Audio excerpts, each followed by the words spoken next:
are talking the super low budget horror movie called Dollhouse. And this one is directed by Stephen M. Smith, who also co-wrote this.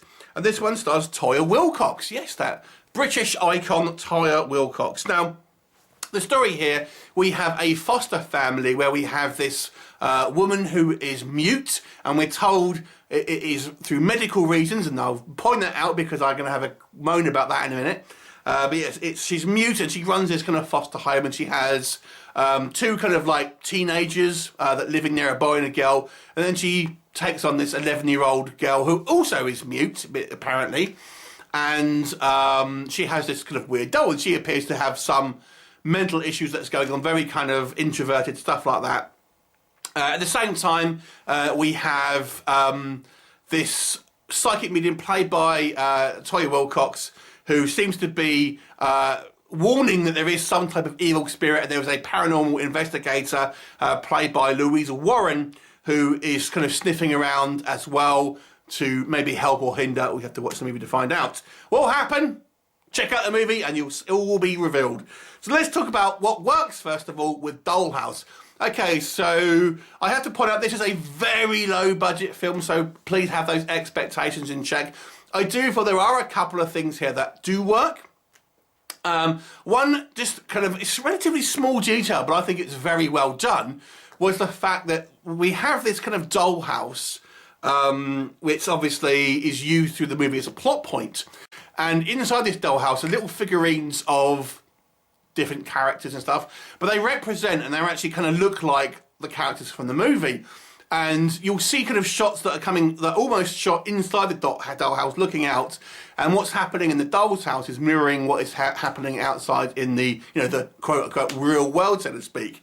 And I'm fairly sure I have seen this this done before in other films, although I can't think of maybe what, but nonetheless, I thought it was done quite well. The dolls, the little kind of like figures and stuff that you use look quite good, and you know, it adds kind of a neat effect, I feel, and some of the way that it's shot also, I have to say, is done to a pretty good standard.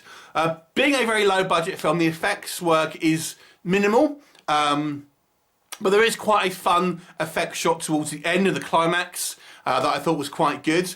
The characters are a little bit of a mixed bag, I have to say.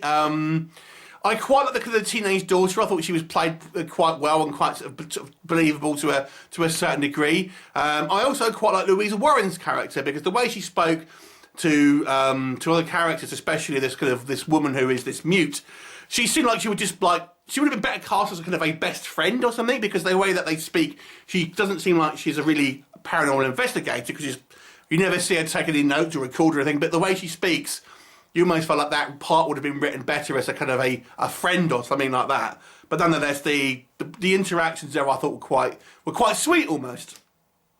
But let's talk about what doesn't work. Okay, the budget of this film is so low, I feel that unfortunately the production value here will put a lot of people off. Obviously, they have tried to work around certain kind of budgetary issues with regards to the special effects, but some of the times here when we see a possessed person, it kind of looks a little disappointing, I have to say, and a little bit on the weaker side. The kills aren't particularly impressive. It's more just bludgeoning someone, and really not much kind of seen on screen here. Like I said, the acting is a little bit of a mixed bag. One of the key issues here I felt was a mistake, was to have really both your central characters being mute. And I'll tell you why. So we have this woman who is our central character, who is this mum of this foster home, and she is mute.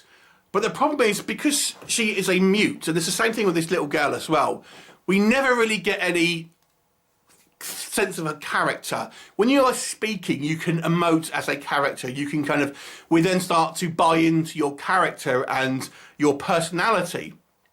Because this character doesn't speak at all, we never really feel like we get to know this person, and we can't kind of sympathise with the character because we're not really shown any real sort of personality. I mean, she appears to be, you know, a very kind person as depicted in the movie, but the actor here and the film unfortunately, it doesn't give the character a chance to really connect with an audience because she doesn't say anything.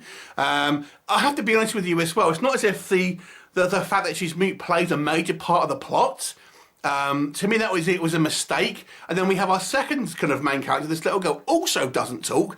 So we have a lot of time here where there is no dialogue in the movie, and people are writing things on notes, just kind of nodding and stuff like that, and we as an audience can't connect with these characters on screen because they are not.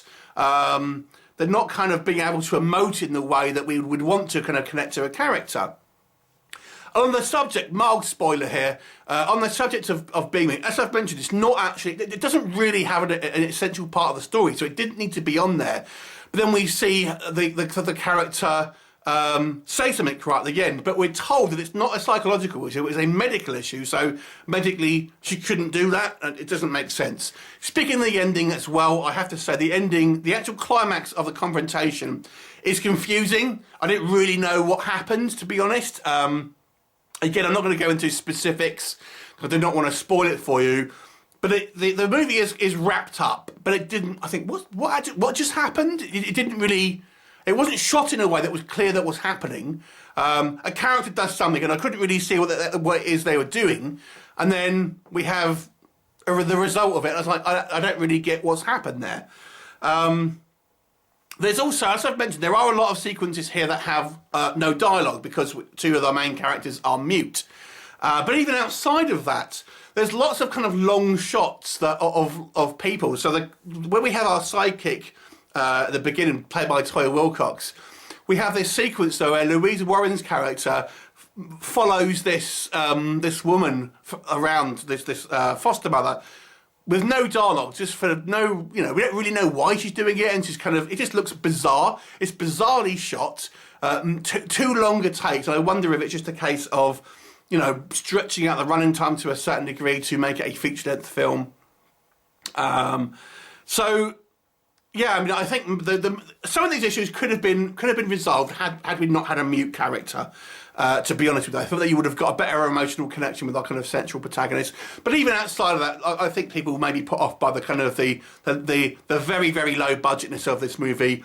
I do think this movie has got some good ideas here, and some of the kind of on the technical side of things are implemented to a good standard under the kind of the low budget kind of circumstances.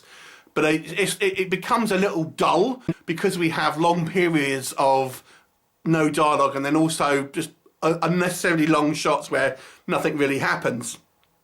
So I'll give this one a slightly below average mark and give it a 4 out of 10. Have you seen it? What did you think of it? Leave me a comment and I'll look forward to seeing you next time. Bye for now.